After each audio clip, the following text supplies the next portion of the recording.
యెహోషువ పక్షంలో ఒక జడ్జిగా దేవుడు అన్నమాట ఒకరితో పుచ్చుకొని వాదించి అక్కడ సాతాను ఏం చేశాడండి, తరిమి వేశాడు అన్నమాట. దేవుడు తరిమి వేస్తే సాతాను వెళ్ళిపోవడం అనేది కాదు అక్కడ. దేవుడు కూడా ఒక న్యాయాన్ని చూపించి సాతాను ఏం చేశాడు, ఫిర్యాదు చేస్తున్న సాతాన్ని పంపించేశాడు. సాతాను వెళ్ళిపోయాడు. ఇంకా ఆ తర్వాత దేవుడు యెహోషువతో ఈ వాగ్దానం చేస్తాడు. ఏ వాగ్దానము? నా సన్నిధిలోని ఇక్కడ చాలా మంది ఉన్నారు, కానీ ఇంతమందిలోని ఇక్కడ నిలవబడు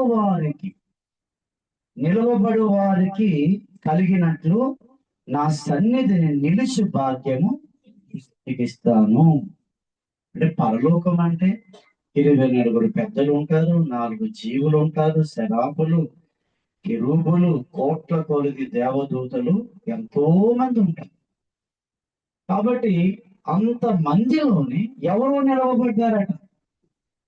ఎవరైతే నిలవబడ్డారు అంటే మనము ఆ యొక్క 4వ అధ్యాయములోనే దానికి సమాధానము రాసి పెట్టాడు. 14వ వచనము, అతడు వీరిద్దరు సర్వలోకనాథుడగు యెహోవా యొద్ద నిలవబడుచు తైలము పోయేవారై ఉన్నారని. అది ఎంతమంది నిలవబడ్డారు అక్కడ? 2. అది నిలవబడి ఏం చేస్తున్నారు? తైలము పోస్తున్నారు. తైలం ఎవరి మీద పోస్తున్నారు? తైలము ఎవరి మీద పోస్తున్నారు? బాబు అలా వెనక్కి వెళ్ళిపోవాలి. వాక్యం చెప్పేటప్పుడు ఏది ఇవ్వద్దని ప్రార్థన, వాక్యం ఈ 2 సమయాలలో ఎవరు ఇచ్చినా కూడా తాకండి. హల్లెలూయా. ఎవరు ఇచ్చినా సరే మీరు ఏం చేయకండి, తీసుకోకూడదు. అసలు వాక్యం వినేటప్పుడు, ప్రార్థన చేసేటప్పుడు, ఎప్పుడు ముందే చెప్పాం అన్ని కూడా. ఏం చెప్పాం? పాటలు పాడే టైంలోనే మొదటి పాట ఎత్తుకునేసరికి వాళ్ళు రెడీగా ఏది ఇస్తారు? టీ ఇస్తారు, మజ్జిగ ఇస్తారా, రసన ఇస్తారా? అప్పుడే ఇవ్వాలి. కాబట్టి ఏదైనా ఒకటే క్రమం, అందరికి ఒకటే పద్ధతి. హల్లెలూయా. అలా ఇస్తున్నారని మీరు తీసేసుకోగలరు. మళ్ళా ఏమండి, ఇస్తున్నారని మీరు కూడా తీసుకోకూడదు. ప్రార్థన చేసినప్పుడు కూడా ఇలాగని మంచిది తీసుకోకూడదు. అలాగా అర్థమైందండి. అది ఒక క్రమశిక్షణ. ప్రతిదానికి ఒక క్రమము, ఒక క్రమశిక్షణ ఉంటేనే ఆ కూటమి ఎలా ఉంటది? ఉజ్జీవంగా, బలంగా ఉంటది. హల్లెలూయా. పౌలు చాలా క్రమశిక్షణ అండి. పౌలు సంగతి చాలా మంది తెలియదు. ఆ మార్కు అన్నమాట చిన్న తప్పు చేసినందుకే మార్కు నిలవడి చేయలేదు, తెలుసా? పంపించేస్తాడు. చిన్నది ఏమీ లేదండి. సువార్తకి వచ్చేసి చిన్న కష్టాలు వచ్చాయని మధ్యలో చేశాడు, వెళ్ళిపోతే బర్నబాను వదిలేసుకున్నాడు పౌలు అన్నమాట. చిన్న విషయానికి ఎవరిని వదులుకున్నాడు? బర్నబాను వదులుకున్నాడు. తను తీసుకొచ్చిన బర్నబా, తను శిష్యులకు పరిచయం చేసిన బర్నబా, అంత్యోక్యలో తీసుకుని తనకు అన్నమాట చేర్చుకున్నటువంటి బర్నబా, సపోర్ట్ చేసినటువంటి బర్నబా, అంత పునాది లాగా, బేస్మెంట్ లాగా పౌలు తీసుకొచ్చి అంత గొప్పగా శిష్యులకి యేసుక్రీస్తు శిష్యులతో కలిపి అంత్యోక్యలో మొదలుపెట్టి ఎన్నో రకాలుగా ప్రోత్సహించిన బర్నబా చిన్న విషయంలో చాలా బర్నబా ఏం చేస్తాడండి? లెక్క చేయలేదు.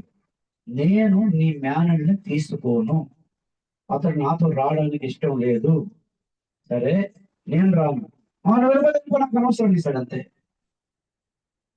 మీ మేనల్ రావట్లేదు, సరేలే నువ్వు రావడం మానేస్తావు, అయ్యో నన్ను తీసుకొచ్చావు, నన్ను నిలబెట్టావు, నువ్వు లేకపోతే నాకు దిక్కు లేకపోతే నీ వల్ల లేకపోతే శిష్యులతోని పరిచయం అయింది అని అక్కడ కాంప్రమైజింగ్ అవ్వలేదు.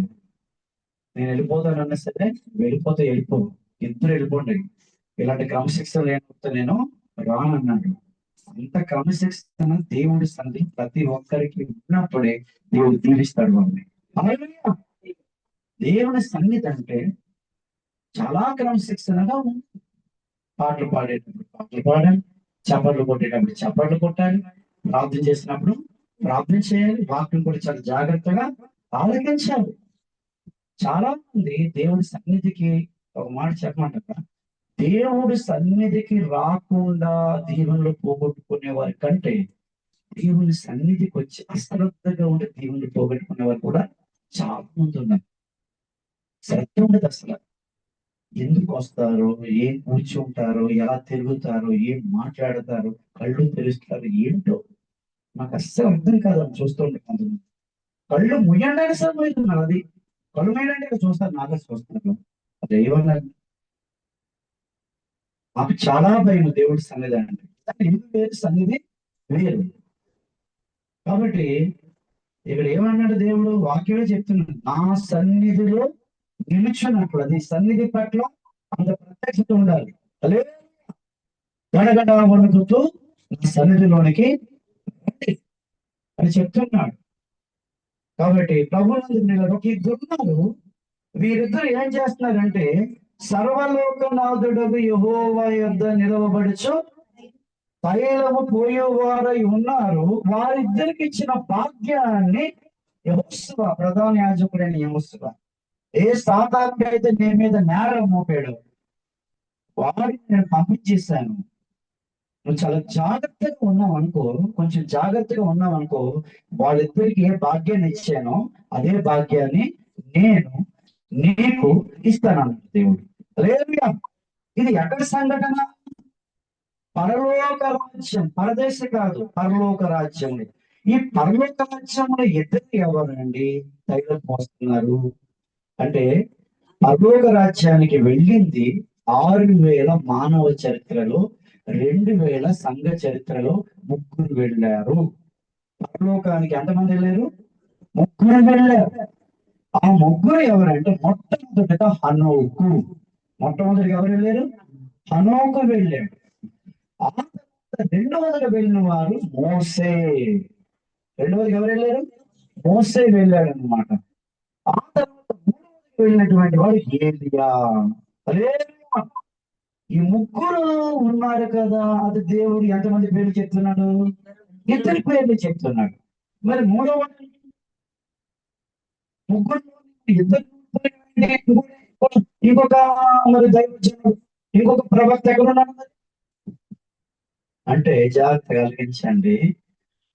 ఇప్పుడు మీకు ఒక మాట చెప్తాను, ఆ మాటలో మీకు తెలిసిపోతుంది మొత్తం. రూపాంతర కొండపైకి వచ్చినది ఎవరు?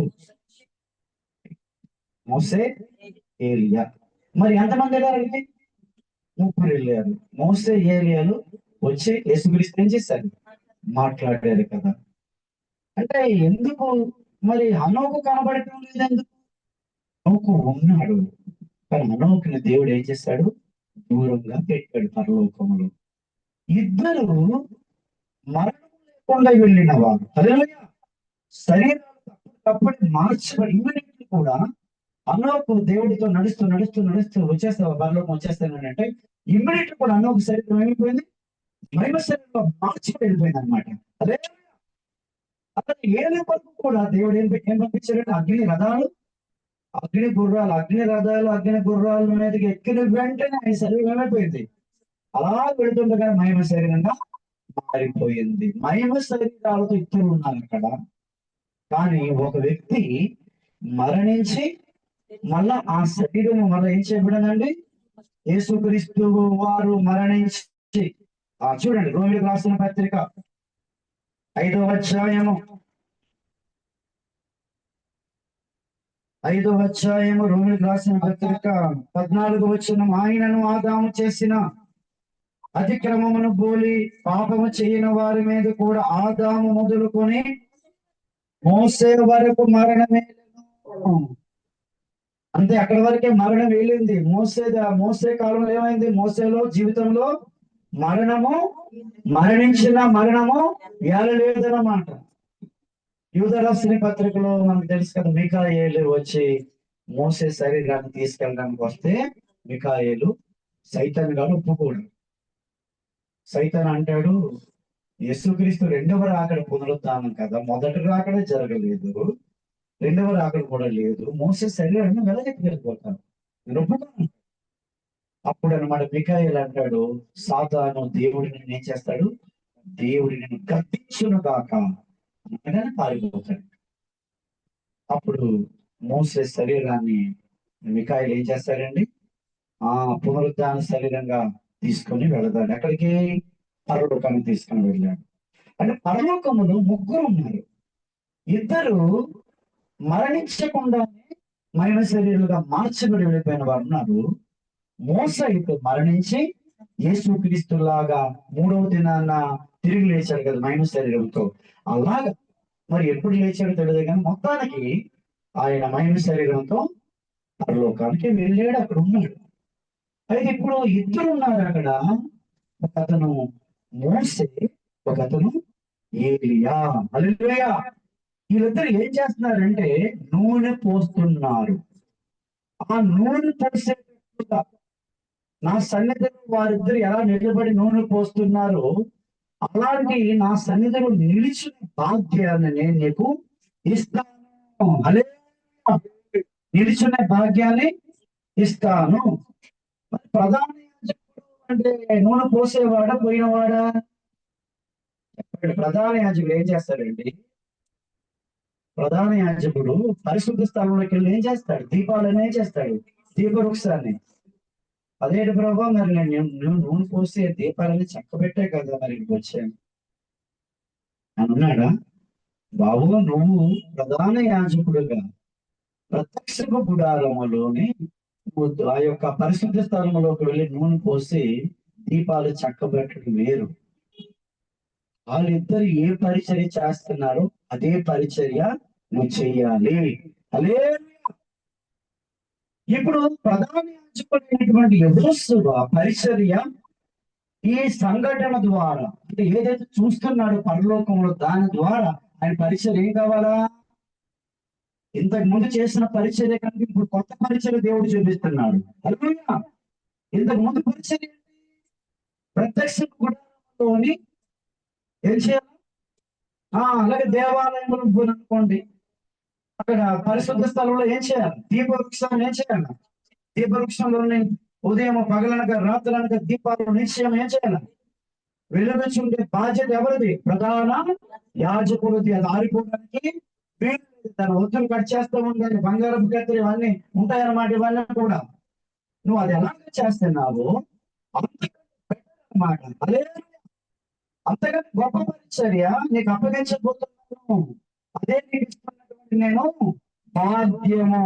అదే భూలోకములోని దేవాలయములోని నువ్వు పరిశుద్ధ స్థలంలోని దీపాలు చక్కబెట్టేటట్లుగా భాగ్యాన్ని ఇచ్చాను. అంతకంటే ఇంకా గొప్ప భాగ్యాన్ని నేను నీకు ఇవ్వబోతున్నాను. ఆ భాగ్యము మోసే ఏలియాలు పొందుకున్నారు. అదే భాగ్యాన్ని నీకు ఇస్తాను. హల్లెలూయా. మోసే నూనె పోయడం ఏంటి? మోసే ఏం చేశాడు? ఐగుప్తు దేశంలో ఉన్నటువంటి ఇశ్రాయేలు ప్రజలను ఏం చేశాడు? విడిపించాడు అన్నమాట. ఐగుప్తు దేశంలో ఉన్నటువంటి ఇశ్రాయేలు ప్రజలను విడిపించినటువంటి వాడు మోసే. అపోస్తుల కార్యములు చూడండి. అపోస్తుల కార్యములు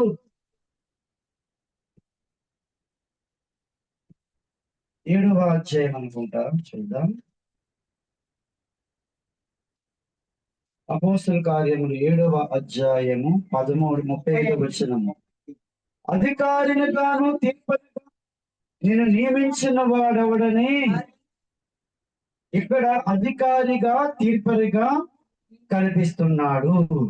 అయితే 25లోనే ఎలా కనిపిస్తున్నాడు?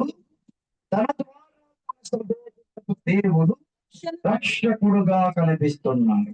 హల్లెలూయా. దేవుడు మోసేని ఐగుప్తు దేశానికి పంపించడానికి 3 కారణాలు. 3 బాధ్యతలు దేవుడు అప్పగించాడు. 3 బాధ్యతల కొరకు దేవుడు మోసేని ఏం చేశాడు? అభిషేకించాడు. మొట్టమొదటి బాధ్యత ఇక్కడ ఏంటంటే అధికారిని గాను తీర్పరిని గాను. అధికారిగా పరమ దగ్గరికి నేను ఎవరు పంపించారంటే ఉన్నవాడు అనువాడని పంపించారని అధికారులు చెప్పాలి. ఎవరి దగ్గర? అది ప్రపంచానికి రాజు. ఎవరిని ఖాతరు చేయడు. మామూలుగా రాజుగారండి సార్ హలో అంటే మా ఖాతరు చేయడైనా దగ్గరికి ఎలా వెళ్ళాలి? అధికారిగాను వెళ్ళాలి. నేను నిన్ను అధికారిగా అభిషేకించాను.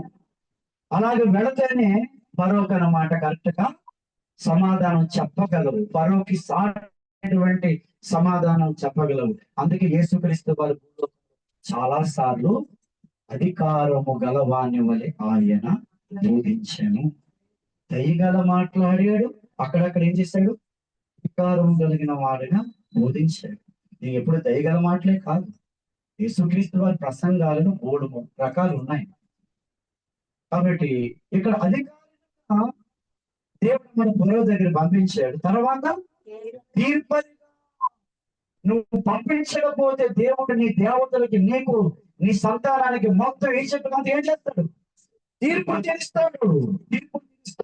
నా మాటలే నీకేం కలుగుతాయండి? తీర్పులు కలుగుతాయి అని చెప్పాడు అన్నమాట.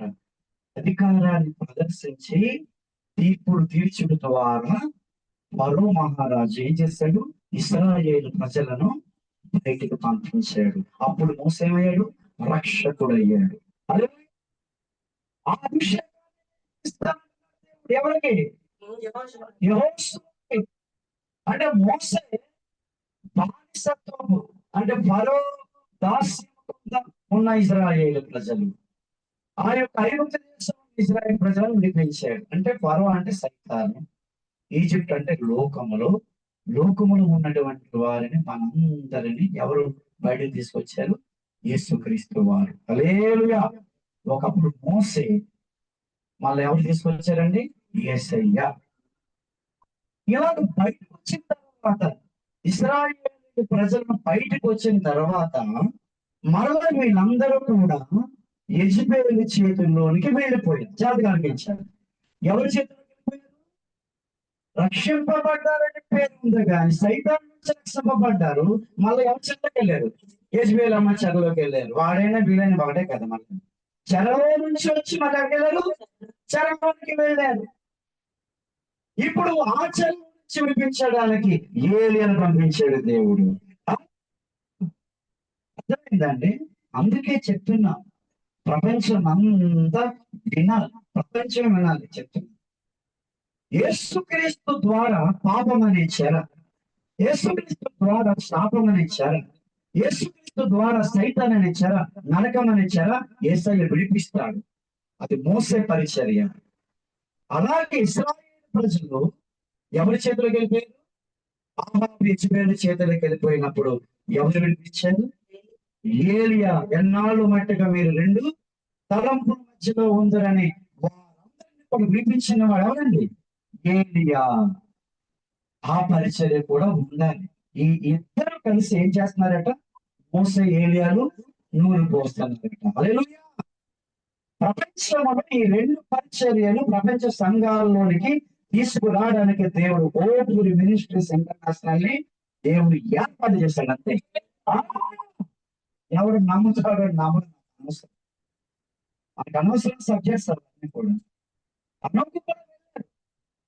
అనౌకుని కూడా దేవుడు అక్కడ ఉంచాడు, పక్కన ఉంచాడు అనమాట అనౌకుని. కానీ ఇద్దరు ఏం చేస్తారట? నూనె పోస్తున్నారంట. ఆ భాగ్యాన్ని యెహోషువ నేను నీకు ఇస్తానన్నాడు. ఇంకొక విషయం ఏంటి తెలుస్తుందండి? పాత నిబంధనలో ఇలా ఇద్దరు పరిచర్యలు చాలా ఉంటాయి. అదే ప్రధానమైన పరిచర్య. అది యేసుక్రీస్తు 2వ రాకడకు ముందు అబద్ధ క్రీస్తు ప్రపంచం అంతా పరిపాలన చేస్తున్న దినాలలో కూడా 2 సాక్షులు వస్తారు. వాళ్ళు ఎవరు? మోసే యొక్క అభిషేకపు శక్తి, ఏలియా యొక్క అభిషేకపు శక్తి కలిగి వారు 3.5 సంవత్సరాలు ఈ అబద్ధ క్రీస్తుకు వ్యతిరేకంగా ఏం చేస్తారు? ప్రవచిస్తూ ఉంటారు. జాగ్రత్తగా ఆలకించండి. ఇప్పుడు వాళ్ళు ప్రవచించినటువంటి ప్రవచనం, ఇదిగో అబద్ధ క్రీస్తు, వీడి మాటలు నమ్మకండి, వీడు అద్భుతాలు చేస్తాడు, ఆశ్చర్యకార్యాలు చేస్తాడు, అలా చేస్తాడు, ఇలా చేస్తాడు, నమ్మకండి అని ఎవరికి చెప్తారు? ఇశ్రాయేలు జాతి ప్రజలకే చెప్తారు. కానీ అంతకు ముందుకు జరగవలసింది, వాళ్ళిద్దరు పైన పోస్తున్నారు, వాళ్ళిద్దరి మీద ఉన్న శక్తి అభిషేకము ఏమండి అబద్ధపు క్రీస్తు దినాలలోనూ ఒక 2 సాక్షుల మీద పెడతాడు. కానీ అంతకు ముందు కూడా జరగవలసిన కార్యక్రమాలు చాలా ఉన్నాయి. హల్లెలూయా. ఆ భాగ్యాన్ని మనం పొందుకోవాలి. అది అశోకు పుట్టినరోజు సందర్భంగా మనందరికి ఏ భాగ్యాన్ని ఇస్తున్నాడు? ఇద్దరు ప్రవక్తల తైలం పోసే సన్నిధిలో నిలిచే భాగ్యం. ఇంతకంటే గొప్పది ప్రపంచంలో ఏమీ లేదు. హల్లెలూయా. ఎస్కేల్ ప్రవక్త, ఇటుపక్క ఏమో కొత్త నిబంధనలోనేమో ఫిలిప్పీ సువార్తికుడు. వీళ్ళిద్దరు కూడా ఏం చేశారంటే ఆత్మ చేత కొనుక్కోబడ్డారన్నమాట. ఏం చేయబడ్డారు?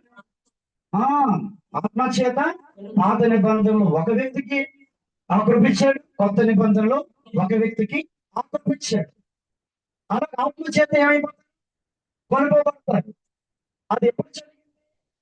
పాత నిబంధనలు యేసు కాలంలో జరిగింది. కొత్త నిబంధనలు తొలకరి వర్షము పడినప్పుడు జరిగింది. హల్లెలూయా. మరలా అదే పరిచయం ఎప్పుడు జరుగుతుంది తెలుసా? కడవరి వర్షం దాకా మనం వెయిట్ చేయాలి. హల్లెలూయా. కడవరి వర్షము పడేటప్పుడు మరి అప్పుడు దాకా దేవుడు బ్రతికించమని అడుగుతున్నాను. ఒకవేళ బ్రతికిస్తే ఇలాగనమాట, మెసేజ్ ఒక గంట అరగంట చెప్పడం, మన ఇంకొక దేశానికి వెళ్ళిపోవడం, చెప్పడం, మన ఇంకొక దేశానికి వెళ్ళిపోయి చెప్పడం. నాస్తిక దేశాలు ఏంటి, ముస్లిం దేశాలు ఏంటి, బౌద్ధ మత దేశాలు ఏంటి, ప్రపంచంలో ఎన్ని మతాలు ఉన్నాయో అన్ని మతాల దేశాలకి అప్పుడు ప్రయాణం అవ్వాలి. అదే కాలం ఉంది. అంతవరకు చాలా జాగ్రత్తగా పరిచయం చేయాలి. అంతవరకు మనం జాగ్రత్తగా ఉండాలి. నాస్తిక దేశాలు ఆసియా ఖండంలో 52 దేశాలు ఉన్నాయి. అక్కడికి వెళ్ళి దేవుడి గురించి చెప్పాం అనుకోండి, కఠిన వర్షాకాలం దాకా మన బ్రతకం చంపేస్తారు. ఇప్పుడు దుబాయ్ వెళ్తాం అనుకోండి, దుబాయ్ ఆ ముస్లింలకు చెప్పాం అనుకోండి, ఆ చంపేస్తారు మనల్ని. కాబట్టి అప్పటిదాకా ఏం చేయాలి? ప్రార్థన చెయ్యాలి. ముస్లింలే, నాస్తికులకి నాస్తికులే, ఏ మతస్థులకి వాళ్ళు సువార్త చెప్పుకునేట్లుగా మనం ప్రార్థన చేయాలి. హల్లెలూయా. ఆమె వెళ్ళి అక్కడ ఏం చేసేది నేను చెప్తున్నాను. నేను చేయకూడదు కూడా. మన ప్రాణాలే పోతుంటాయి. మన ప్రాణాలు పోగొట్టుకుని చేయకూడదు. ఎక్కడెక్కడ ప్రపంచంలో వారి వారి మతాల గురించి అంత క్రమశిక్షణ పెట్టుకున్నారు. దేవుడే లేడు, దేవుడు గురించి చెప్పకండి అన్నప్పుడు నోరు మూసుకు ఊరుకోవడమే అంతే. వాళ్ళలోని వాళ్ళే చెప్పుకునేటట్లుగా చాప కింద నీరులాగా వాళ్ళే చెప్తే నమ్ముతారు. చెప్పాను, బౌద్ధ మతస్థుల్లో ఆ కార్యాలు జరగాలి, ముస్లింలో మతస్థులు ఆ కార్యాలు జరగాలి, అరబ్బులే చెప్పుకోవాలి. 3 మంది అరబ్బులు ఏం చేశారండి? మారిన వారు ఉన్నారు. బౌద్ధ మతస్థులు మారిన వారు ఉన్నారు. ఈ భారతదేశంలో ముస్లింలు కానీ, బౌద్ధ మతస్థులు కానీ, జైన్ మతస్థులు కానీ, సిక్కు మతస్థులు కానీ ఎంతమంది భారతదేశం ఉన్నారో వాళ్ళందరూ మనం చెప్పొచ్చు. ఎక్కడ చెప్పొచ్చు? కానీ వాళ్ళ దేశాలకు వెళ్ళామనుకోండి, చెప్పడానికి వీళ్ళు ఎప్పుడు చెప్పిస్తారు దేవుడు? కడవరి వెయిట్ చేయాలి. అప్పుడుదాకా మనం ఏం చేయాలి? వెయిట్ చేయాలి, ప్రార్థన చేయాలి. నేను దుబాయ్ వెళ్తున్నాను, ఏ అరబ్బుని కూడా చెప్పను. అరబ్బులకు ఏం చేసుకోవాలా చెప్పుకునేటట్లుగా మనం ప్రార్థన చేస్తున్నాం. దుబాయ్ వెళుతున్నాం, చాలా మంది ఉన్నారు అక్కడ. తెలుగు వాళ్ళు ఉన్నారు, హిందీ వాళ్ళు ఉన్నారు, బెంగాల్ ఉన్నారు, భారతదేశంలో అన్ని భాషలు కలిగిన వాళ్ళు ఉన్నారు. ఎవరైనా ఒకవేళ మన కూటానికి అరబ్బులు వస్తాయి, ఇంకొక ప్లాన్ చేస్తున్నాం. మనం ఏం ప్లాన్ చేస్తామంటే, ఇప్పుడు దుబాయ్ గల్ఫ్ దేశాలు ఎందుకు వెళ్తుందంటే భవిష్యత్ కాలంలో వాళ్ళ కొన్ని కార్యక్రమాలు ఉంటాయి. వాళ్ళ కార్యక్రమాలు వాళ్ళ ప్రోగ్రాలకి ఏం చేస్తామంటే మనం పిలుచుకుంటాం. ఇప్పుడు చూడండి, పెళ్లి జరుగుతుంది అనుకోండి, ఒక పెళ్లికి ఏం చేస్తాము? పిలుస్తాము. పిలిచేటప్పుడు అప్పుడు మనం వాక్యం చెప్పచ్చా చెప్పకూడదా? వాళ్ళు వినరా? వినాలి. నీకు జాతి కలిగించాలి. ప్రతి జ్ఞానికి తెలివి, జ్ఞానము, ప్రత్యక్షత ఇవన్నీ ఉండాలి. మనం పెళ్లి ఒకటి పెట్టామనుకోండి, అప్పుడు అన్ని మతాల వారు పిలిచామనుకోండి, అన్ని మతాల వారు అక్కడ సువార్త చెప్తున్నందుకు మనకు కేసు పెట్టరు. నువ్వు వెళ్ళావు కదా, నువ్వు వింటే వెళ్ళి, లేకపోతే మానేరా బాబు, నువ్వు వెళ్ళి అందరికి కేసు పెడతానంటే మీకు అర్థమైందా పాలసీ? అలాంటి కార్యక్రమాలు మనం ఏం చేయాలా? ఇతర దేశాలలోని అలాంటి శుభప్రదమైన కార్యక్రమాలు పెట్టి వాళ్ళని అక్కడికి ఏం చేయాలా? ఆ మతస్థులని అక్కడికి పిలిచి ఒక 10 నిమిషాలు మరి మాకు వాక్యం లేకుండా మేమేమి కూడా చేయమండి. భోజనాలకు మిమ్మల్ని అందరినీ పిలిచాం కానీ, అన్నిటికీ పిలిచాం కానీ ఇప్పుడు మేమేం చెప్తాం? మీకు ఇష్టమైతే వినండి, లేకపోతే లేదు. అప్పుడు చెప్పాలి ఏంటి? ప్రభులకు సువార్త. హల్లెలూయా. క్లారిటీ వస్తుందా రావట్లేదా? అప్పుడు దాకా భారతదేశంలో అన్ని మతాల వరకు మనం ఏం చేయొచ్చు? సువార్త చెప్పవచ్చు. ఇప్పుడు మనకి 52 దేశాలు ఓపెన్ మనకు అప్పగించారు. ఎన్ని దేశాలు? ఆసియా ఖండములు.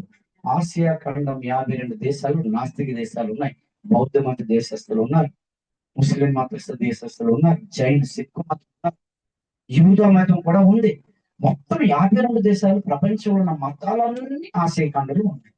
వీళ్ళందరికీ భవిష్యత్ కాలంలో ఎలా సువార్త చెప్పాలి, ఎలా సేవ చేయాలి, ప్లాన్స్ ఓపిరి గారి దగ్గర ఉన్నాయి. అభిషేకం పొందుకున్న మన దగ్గర కూడా ఉన్నాయి. హల్లెలూయా. నెమ్మదిగా ముందు భారతదేశం 787 జిల్లాలు పూర్తి చేద్దాం. హల్లెలూయా.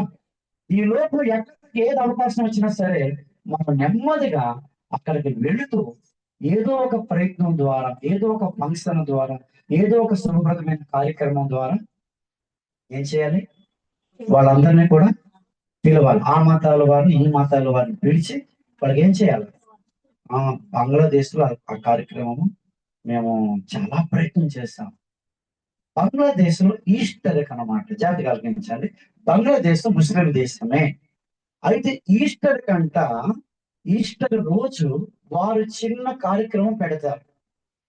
బంగ్లాదేశ్ లో మొత్తం ఎవరైతే ఉన్నారో ఆ ఈస్టర్ రోజున ఒక చిన్న కార్యక్రమము రాష్ట్రపతి భవనంలో పెట్టి పాస్టర్ గారికి ఒక 5 నిమిషాలు మెసేజ్ చెప్పడానికి అవకాశం ఇస్తారండి. ఎవరు? ముస్లింసే. గవర్నమెంటే ఈస్టర్ సందర్భముగా ఆ దేశంలో అలాగా ఆ మతాన్ని, ఈ మతాన్ని గౌరవించే గుణము ఆ దేశానికి ఉంది. ముస్లిం దేశాలు అన్ని కూడా ఒక రూల్స్ లో లేవు. జాగ్రత్తగా ఆలోచించండి. ఆల్ ముస్లిం కంట్రీస్ రూల్స్ అన్ని ఒకేలాగా ఉండవు. ఆల్ కమ్యూనిస్ట్ దేశాలు రూల్స్ ఒకేలాగా ఉండవు. ఆల్ బుద్ధిస్ట్ దేశాలు కూడా ఒకేలాగా ఉండవు.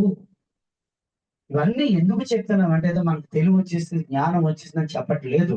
మీరు ప్రార్థన చేస్తారని. హల్లెలూయా. ఈ రోజు మీరు చేయవలసిన ప్రార్థన ఏంటి? ఏం ప్రార్థన చేయాలి? భవిష్యత్ కాలంలో నాస్తిక దేశాలు కానీ, ముస్లిం దేశాలు కానీ, బౌద్ధ మత దేశాలు కానీ ఏదో ఒక శుభప్రదమైన కార్యక్రమం ద్వారా కడవరి వర్షం వచ్చేటంత వరకు కూడా వారికి సువార్త చెప్పడానికి మా కొరకు కొంచెము ద్వారాలు తెరువు ప్రభువా అని ప్రార్థన చేస్తే తెరుస్తాడు. హల్లెలూయా. కడవరి వర్షం వచ్చింది అనుకోండి, ఇంకేమి ఎవరి మీదకి వారి మీదకి ఆత్మ ఇచ్చేస్తుంది. వచ్చి ఎవరు సిద్ధంగా ఉంటారు. ఆ కడవరి వర్షంలో కూడా అందరి మీదకి అందరు ఏసుకేలు పరిచర్య, అందరూ కూడా పిలిపి పరిచర్య చేయరు. ఆ కడవరి వర్షం వచ్చి ఆత్మ ఎత్తుకొని అనేకమైనటువంటి దేశాలకు వెళ్ళి సువార్త ప్రకటించడానికి తీసుకుని వెళ్ళాలి అంటే కుదురుబాటు కాలాలు చెయ్యాలి వాళ్ళది. హల్లెలూయా. కుదురుబాటు కాలాల తర్వాత కడవరి వర్షం వస్తాయా? కడవరి వర్షం తర్వాత కుదురుబాటు కాలాలు వస్తాయా? కుదురుబాటు కాలాలు రాకుండా కడవరి వర్షం వస్తే ఏమవుతుంది? ప్రవచనం నెరవేర్చబడదు. ఇప్పుడు చాలా ఇంపార్టెంట్ పని ఏంటో తెలుసా? ప్రతి ఒక్కరు కూడా మన బర్మా క్యాంప్ సంఘాలు 26 సంఘాలు, 21 మంది సేవకులు, ప్రతి ఒక్కరి దృష్టిలో ఏదో పెట్టించుకోకండి. ఒకటే పాయింట్ చెప్తున్నాను. కుదురుబాటు కాలాల్లోనికి మీరు ముందు ఈ పని చెయ్యండి. హల్లెలూయా. ఈ ప్రార్థనకి రండి, ఈ పరిచయం చేయండి, ఈ సేవ చేయండి, ఆ ప్రకారంగా చేయండి. హల్లెలూయా. దాని కొరకు పుస్తకాలు పంచండి. ముందు పుస్తకాలు పంచు, ముందు ప్రార్థన చేయి, ముందు ఇతర ప్రాంతాలకు వెళ్ళు, తర్వాత చెప్తున్నాను. కుదురుబాటు కాలమే రాకుండా ఏమంటే కలవరాల్సి వస్తుందా? చెప్పండి. సరే, మీకు ఇంకొక మాట చెప్తున్నాను. ఏలియా కర్మేలు కొండ మీద అబద్ధ ప్రవక్తలు చంపేటంత వరకు మోపైన వాన వచ్చిందా? మోపైన వాన ఎప్పుడు వచ్చింది? ఆ వాక్యం రాస్తుంది, నా సొంత కవిత్వం చెప్పట్లేదు. మోపైన వాన ఎప్పుడు వచ్చింది? చూడండి. మరి మునుపడి జరిగినదే మరలా రాజుల గ్రంథము.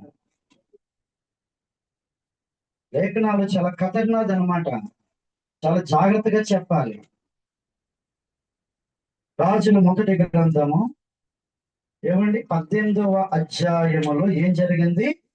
కర్మేలు కొండ పైన 18వ అధ్యాయంలో సంస్కరణ జరిగింది. అబద్ధ ప్రవక్తలను, ఇచ్చిపోయిన ప్రవక్తలను ఏం చేశారండి? మొత్తం సర్వ నాశనం పట్టుకొని చంపేశాడన్నమాట. 40వ వచనం, 18:40. చెప్పుతుందంతా కూడా దేని గురించి చెప్తున్నాను?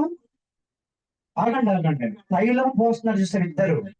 మోస గురించి చెప్పిస్తాను కదా. ఇప్పుడు చెప్పిన సబ్జెక్ట్ అంటే ఎవరి సబ్జెక్ట్? ఏలియా. అదనమాట. ఇప్పుడు చదవండి. అప్పుడు ఏలియా వారికి జనులు వారిని పట్టుకుందని ఏలియా కీసోను దగ్గరికి వారిని కొనుక్కొని అక్కడ వారిని వధించెను. ఏలియా అదే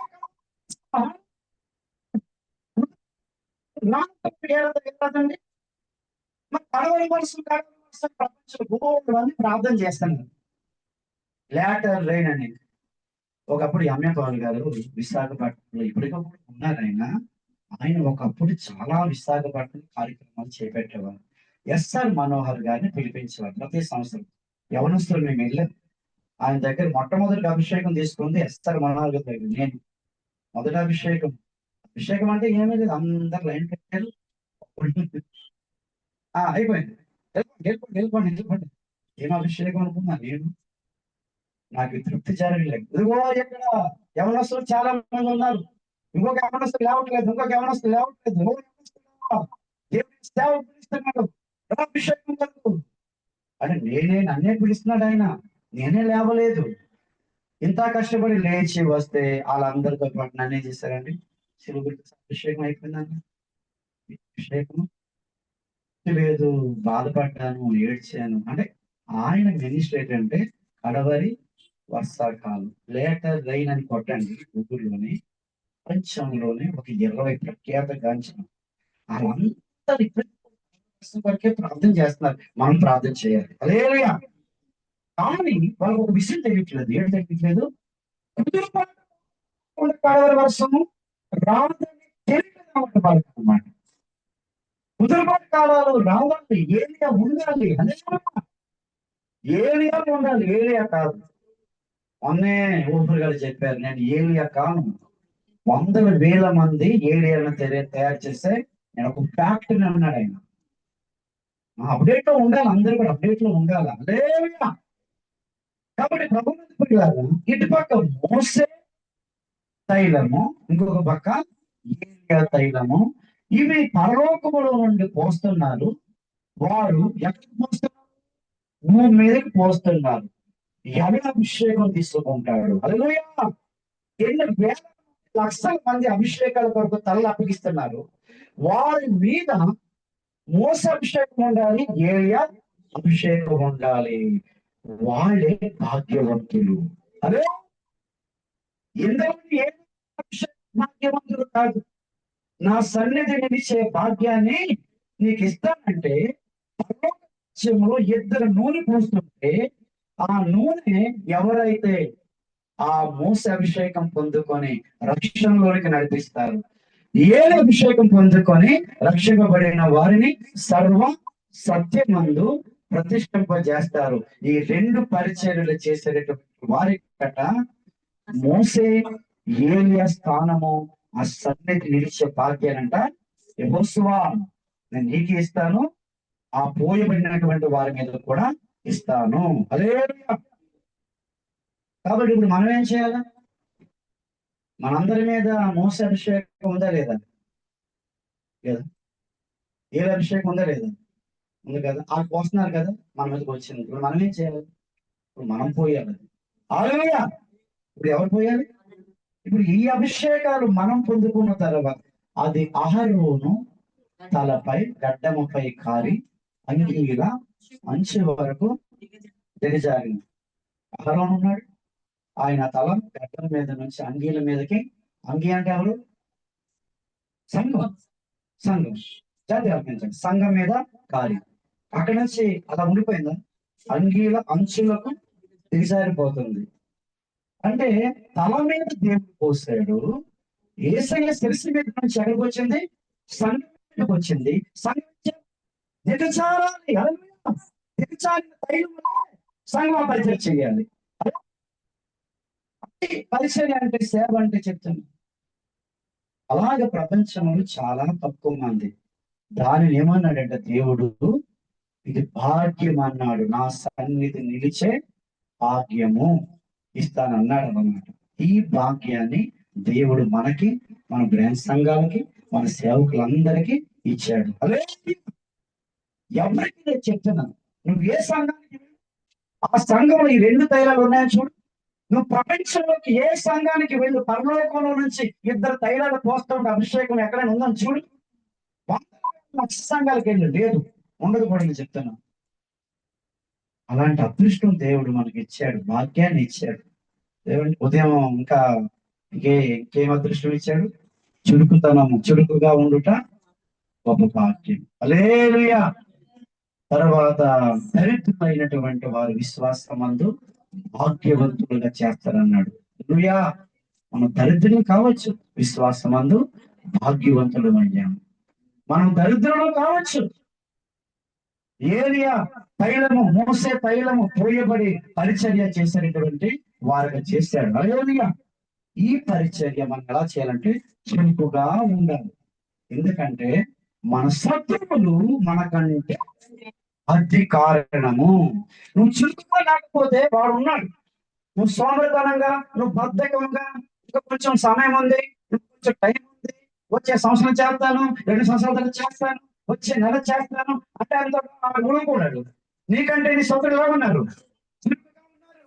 రేపు చేస్తాను, వచ్చే వారం చేస్తాను, వచ్చే నెల చేస్తాను, ఒక సంవత్సరం తర్వాత చేస్తాను. జాగ్రత్త కలిగించండి. అప్పులతో ఉన్న పౌలు అప్పులు తీరిపోయిన దాకా ఉండలేదు. మీరు ఇంకొకరిని అపార్థం చేసుకోకండి. రోగాలతో ఉన్నటువంటి వాడు రోగం పోతే వస్తాను, అప్పులు తీరిపోతే వస్తాను, లేకపోతే కుటుంబంలో కొన్ని సెటిల్మెంట్లు ఉన్నాయి అవి అయిపోతే వస్తాను. బాబు నువ్వు ఇలా అనుకుంటే నీ బ్రతుకు కాలం అంతా కూడా కుదురుపాటు కాలానికి నువ్వు రాలని చెప్తున్నాను, రాలని చేయమని చెప్తున్నాను. ఈ కుదురుపాటు కాలాలు వచ్చినటువంటి వారు ఏముండాలండి? చురుకైన వారుగా ఉండాలి. నేను చురుకుతాను లేకపోతే సత్తుడు ఏం చేస్తున్నాడు? వాడు చురుకుతాను మన నాశనం చేస్తున్నాడు. ఇప్పుడు వాడు చురుకుతాను మన మీద ఉందా, మన చురుకుతాను మన మీద ఉందా? భయం మాట. వాడు చురుకుతాను మన మీద ఉంటే మనం ఏం చేస్తాం? రేపు వచ్చే నెల, వచ్చే సంవత్సరం, అంటూ ఉంటాం. ఆ 2 సంవత్సరాల తర్వాత ఇంకో సమస్య వస్తుంది. అప్పుడు ఏం చేస్తాడు? అందుకే దీపం ఉండగా నీళ్ళు. నువ్వు ఏ సబ్జెక్ట్ అని చెప్పు, బైబిల్లోకి వెళ్తే ఫెయిల్ అయిపోతావు చెప్తున్నాను. విస్తారమైన అప్పులు చేసినటువంటి పౌలు ఏం చేశాడండి? ఆసియా ఖండం అంతా తిరిగిస్తాడు. అప్పులో వడ్డీ ఎలా కట్టాడు, ఇదేలా చేస్తాడు, అదే చేస్తాడు. మళ్ళీ కూడా ముళ్ళు ఉంది. హల్లెలూయా. ఆ ముళ్ళు రోజు పౌలు ఏం చేస్తుంది? బాధపడుతుంది. తిమోతికి యవ్వనస్తుడు తిమోతి యవన కాలంలో ఏమొచ్చింది? కడుపు జబ్బు వచ్చింది, బలహీనతలు వచ్చాయి. సేవ చేయడం మానేస్తాడా? వాయిదాలు వేస్తాడా? ఏదైనా చెప్పుకుంటే మన దగ్గర మీరు చెప్పుకోవాలి, మీ దగ్గర నేను చెప్పుకోవాలి, మన దేవుడి దగ్గర పనికిరావు. నేను చెప్తున్నాను, ఇప్పటికైనా ఈ రోజైనా సరే ప్రతి ఒక్కరు కూడా మీరు వాయిదాలు వేయకండి. మీరు వాయిదాలు వేస్తున్నారంటే ఒక మాట జ్ఞాపకం చేసుకోండి, నీ శత్రువు చురుకైన వాడి చేతిలో నువ్వు చిక్కుకున్నావు, అదే అర్థం. నువ్వు వాయిదా వేస్తావంటే నువ్వు ఎవరి చేతిలో చిక్కున్నావు తెలుసా? ఎవరు? నీ శత్రువు. ఏకంటే చురుకైన వాడు, వాడి చేతులు మనం చిక్కుకోవడం కాదు, మన చేతిలోని మన చురుకుతనం బట్టి వాడు చిక్కుకోవాలి. అదే మనం ఏదో అంటాం, మరి పాత నిబంధనలో ఒక ప్రవక్త అప్పు చేశాడు లేదా? చనిపోయాడు కదా. చెప్పండి, ఆయన ప్రవక్త పరిచయం చేశాడు లేదా? చెప్పాలి. పాత నిబంధనలో అప్పు చేసిన ప్రవక్త చనిపోయాడు లేదా? ఆ అప్పు తీర్చాడు. ఎలీసా ప్రవక్త యొక్క సలహా చెప్పి తీర్చాడు, అంతే. కొత్త లేదా? పాత నిబంధనకి మరణకరమైన రోగం వచ్చింది లేదా? కొత్త నిబంధనలో పౌరులు ఉంది, తిమోతికి జబ్బులు ఉన్నాయి. జబ్బులతోని బలహీనతలతో సేవ చేసిన వారు ఉన్నారు. అప్పులతో సేవ చేసిన వాళ్ళు ఉన్నారు. భర్తను పోగొట్టుకుని, భార్యను పోగొట్టుకుని, కుటుంబాన్ని పోగొట్టుకుని, నయోమి ఎవరు పోగొట్టుకుంది? భర్తను పోగొట్టుకుంది. ఇద్దరు మగది కూడా సేవ చేస్తున్న నయోమి. చెప్తున్నానండి. చిన్న సేవ చేస్తారు, ఎవరికో సేవ చేస్తారు, పెద్దవాళ్ళు సేవ చేస్తారు. ప్రతి ఒక్కరు సంఘములో ఏం చేయాలా? ఇదే అనుకూల సమయము, ఇదే రక్షణ భాగ్యం. ఎవరు సేవ చేస్తారో వారికి సన్నిధిలో నిలిచే భాగ్యము దేవుడు ఇస్తాడో చెప్తున్నాను. ఆ చురుకుతనం అందరికీ ఉండాలి. చురుకుతనం అనే భాగ్యము పొందుకుంటూ దరిద్రమైన సరే విశ్వాసంలో భాగ్యవంతులు అవుతాడు. ఈ ఇద్దరు తైలం పోస్తూ ఉంటే ఆ తైలం మన మీద దేవుడు పోసాడే కాబట్టి, అదృష్టం మనకు భరించింది కాబట్టి, ఇది అంగీల అంచుకు ఏం కావాలా? దిగజారి గ్రామాలు, పట్టణాలు, రాష్ట్రాలు, దేశాల్లోనికి ఈ ఇద్దరు పరిచయ ప్రపంచంలోనికి మనం తీసుకుని వెళతాము. అప్పుడు వాళ్ళకి ఏ భాగ్యం ఇచ్చాడో ఈ భూలోకం పరిచయం చేసే వారికి అట్టి భాగ్యం అనుగ్రహిస్తాడు. అటు కృప మనం ఇచ్చాను కాక. రండి ప్రార్థన చేసుకుందాం. తల నుంచి కళ్ళు మూసుకొని ప్రార్థన చేసుకుందాం. హల్లెలూయా. జూమ్ లో ఉన్నవారు చిన్న ప్రార్థన సిద్ధపడండి. ఇక్కడ ఉన్నవారు టైం చాలా ఉంది, క్లుప్తంగానే ముగించాను నేను. 9:30 కల్లా ముగించుకుందాం. అందరు తల నుంచి కళ్ళు మూసుకోవాలి. ఈ భాగ్యాన్ని ఎవరు పోగొట్టుకోకండి. ఎవరు